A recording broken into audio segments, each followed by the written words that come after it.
Hello friends, welcome to my YouTube channel. तो आज हम आप लोग के लिए एक नया टॉपिक लेकर आए हैं, basic knowledge for site engineer. अगर आप इंजीनियरिंग कर रहे हो, साइट इंजीनियर बनना चाहते हो, तो ये बेसिक नॉलेज मैं आपको बताने वाला हूँ। तो ये आपको इंटरव्यू में भी काम आएगा और आपको साइट पे भी काम आएगा। तो होप आपको ये वीडियो अच्छी लगेगी। तो अगर आप हमारे चैनल पर नए हो तो हमारे चैनल को सब्सक्राइब करो, लाइक करो और ज़्यादा से ज़्यादा शेयर करो। चले चलते हैं वीडियो की ओर।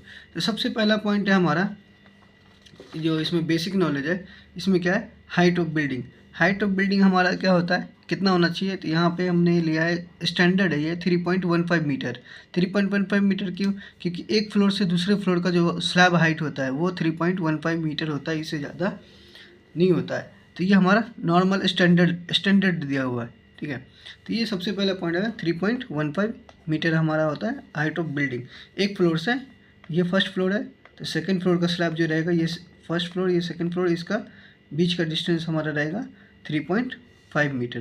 तो दूसरा पॉइंट है हमारा, height of parapet wall should भी कितना होगा, 1 मीटर। पैरापेट वॉल मीन्स क्या, जैसे ये हमारा छत है, ये हमारा छत हो गया, इसके ऊपर जो एक वॉल आएगा चारों साइड में जो घेरते हम, जो हम डिज़ाइनिंग भी देते हैं उस पर, उसको बोलते हैं हम पैरापेट वॉल। तो ये हमारा जो पैरापेट वॉल का जो हाइट होना चाहिए वो हमारा 1 मीटर होना चाहिए। तो यहाँ पे प्रॉपर दिया हुआ है। तो पैरापेट वॉल ये आपको इंटरव्यू में पूछता है, तो आपको हमेशा याद रखना है, ये बेसिक चीज़ है, तो ये आपको ध्यान रखना है। तो चलते हैं तीसरे पॉइंट की ओर। तो हमारा तीसरा पॉइंट है height of window.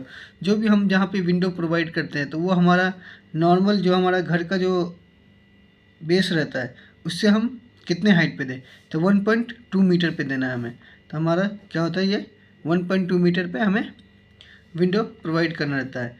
Minimum thickness of slab, तो यहाँ पे आपको ये होना चाहिए कि सबसे कम थिकनेस का स्लैब कितने mm का प्रोवाइड कर सकते हैं, 125 mm का। 125 mm से नीचे का स्लैब हम अपने घर में नहीं दे सकते। इससे 125 mm, 150 mm, 200 mm, 250 mm, 300 mm दे सकते हैं, लेकिन 125 से 120 mm हमारा देंगे तो ये गलत है। 100 mm स्लैब का थिकनेस देंगे तो ये भी गलत है। तो ये हम नहीं दे सकते, ये हमारा स्टैंडर्ड हुआ ये सब। तो ये सब हमें बेसिक नॉलेज है, ये सब हमें इंटरव्यू में पूछता है। उसके बाद हम बात करेंगे minimum thickness of lintel. Lintel जो हमारा लगता है छत के उस विंडो के ऊपर, ये साइड में, तो उसका हमारा कितना होना चाहिए साइज़, 15 सेंटीमीटर और 150 mm उसका मिनिमम थिकनेस होना चाहिए।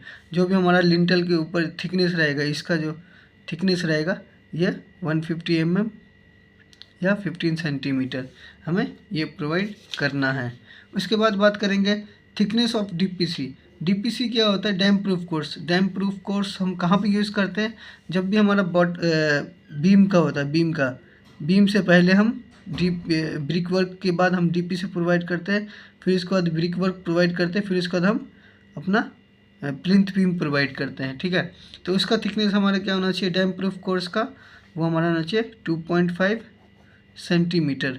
अपना थिकनेस जो होता है ये कम से कम 2.5 होना चाहिए, ये थिकनेस, ये 2.5 सेंटीमीटर हमारा डीपीसी डैम प्रूफ कोर्स का थिकनेस होना चाहिए। ये हमें ये डीपीसी हमें इसलिए प्रोवाइड करते हैं ताकि हमारा मॉइस्चर जो है, जो भी हमारा पानी है, वो घर के अंदर नीचे से ग्राउंड फ्लोर से ना जाए। उसके बाद बात करेंगे मिनिमम चेयर स्पेसिंग। जो हम दो बार के बीच में जो हम चेयर लगाते हैं यहाँ पे ऐसे, उसका स्पेसिंग कितना हो चाहिए, तो वो हमें हर 1 मीटर पे अल्टरनेट करके देना चाहिए। यहाँ पे दे दिया, फिर यहाँ पे, फिर यहाँ पे, ऐसे हमारा ये स्लैब में होता है, बीम में होता है, या राफ्ट में होता है, राफ्ट फाउंडेशन में होता है। तो हमें चेयर बार हमें हर एक मीटर पे देना है। तो ये सब चीज़ का हमें ध्यान रखना है, ये इंटरव्यू में पूछेगा। तो minimum diameter used for double bar. Double bar क्या होता है, प्लेन बार होता है वो, जहाँ पे हम एक्सपेंशन जॉइंट देते हैं, तो वहाँ पे हम यूज़ करते हैं। तो वो मिनिमम डबल बार हम कितना यूज़ करेंगे, 12 का हम मिनिमम, उससे कम का 10 का नहीं चलेगा, 8 का बार नहीं चलेगा, 12 का कम से कम 12 का देंगे, 12 का, 16 का, 20 का, 25 का, तो दिक्कत नहीं है, ठीक है। होप आपको समझ में आ रहा होगा। तो फिर उसके बाद बात करेंगे minimum diameter of bar used in slab. अब स्लैब में कम से कम कितना mm का बार यूज़ करेंगे, तो कम से कम 8 mm का यूज़ कर सकते हैं। 6 mm का अलाउ नहीं है, 6 mm का हम यूज़ नहीं कर सकते। जो भी 6 mm का डाई बार रहेगा वो हम यूज़ नहीं करेंगे। 8 mm करेंगे, 10 mm, 12 mm, 16 mm, ये सब हम यूज़ कर सकते हैं स्लैब में, लेकिन हम स्लैब में 8 mm से नीचे का बार यूज़ नहीं कर सकते। इसके बाद दूसरा पॉइंट है कि हमारा minimum diameter of bar used in beam. अब हम स्लैब में तो 8 mm का यूज़ करें कम से कम, तो हम बीम में कितने mm का यूज़ करेंगे। बीम में हमारा कम से कम 12 mm का होना ही चाहिए, 12 mm से हमारा कम नहीं होना चाहिए। 10 mm का जो 10 mm का बार है वो हम नहीं प्रोवाइड करना है, 8 mm का प्रोवाइड नहीं करना है बीम में, क्योंकि बीम हमारा जो लोड लेता है, फिर उसके बाद स्लैब से लोड लेता है, लोड से कॉलम में डालता है बीम, तो उसमें हमें हाई स्ट्रेंथ चाहिए, तो कम से कम 12 mm का बार हम उसमें यूज़ करना ही है हमें। तो होप आपको वीडियो समझ में आया होगा।